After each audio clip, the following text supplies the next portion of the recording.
Halo teman-teman, perkenalkan, nama aku Maida Sari Nurikmah dari Fakultas Psikologi Universitas Jenderal Ahmad Yani. Pada kesempatan kali ini, aku bakal ngejelasin tentang working memory.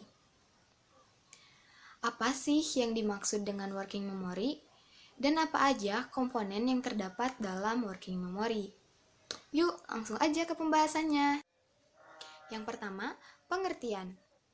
Working memory adalah sebuah sistem yang terdiri dari 3 bagian yang memungkinkan kita untuk menyimpan informasi secara temporer atau sementara. Working memory ini merupakan memori yang bekerja secara singkat dan menjaga agar informasi tetap aktif dan mudah untuk diakses. Ibaratnya kayak jembatan. Jadi si working memory ini tuh menjembatani antara short term memory dengan long term memory. Kedua, komponen dalam working memory. Dalam working memory ini tuh ada 3 komponen. Yang pertama, visuospatial sketchpad. Yang kedua, ada phonological loop. Dan yang ketiga, ada central executive. Yuk kita bahas masing-masing. Yang pertama, ada visuospatial sketchpad, yaitu proses penyimpanan memori sementara yang berkaitan dengan visual dan spasial. Contohnya, pada suatu hari, ada teman kita yang bercerita. Ternyata ceritanya itu sedih. Nah, kita bisa tahu cerita itu sedih dari mana sih? Kita bisa tahu cerita itu sedih dari apa yang teman kita ekspresikan. Jadi kita bisa lihat secara visual.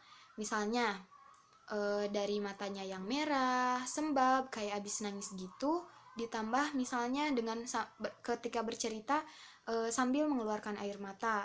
Kemudian ketika bercerita juga sudut bibirnya tuh turun ke bawah. Nah, ciri-ciri itu tuh bisa menunjukkan bahwa oh iya dia sedang sedih, dilihat secara visual. Nah, kemudian yang kedua ada phonological loop. Phonological loop adalah proses penyimpanan memori sementara yang berkaitan dengan auditori atau suara. Misalnya, dari cerita tadi, kita bisa tahu teman kita sedang sedih itu dari bagaimana dia menyampaikan apa yang sedang ia rasakan, atau dari bagaimana cara ia berbicara.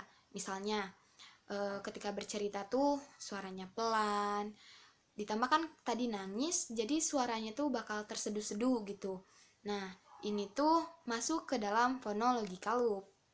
Kemudian, yang ketiga ada central executive. Central executive ini tuh bertugas untuk merencanakan dan memutuskan apa yang akan kita lakukan atas informasi yang kita punya di dalam memori. Misalnya, tadi kita sudah tahu kan bahwa teman kita tuh sedang bersedih. Bisa dilihat dari secara visual bahwa dia matanya sembab, mengeluarkan air mata, sudut bibirnya yang turun ke bawah. Kemudian ditambah secara phonological, dia berbicara pelan, kemudian terseduh-seduh.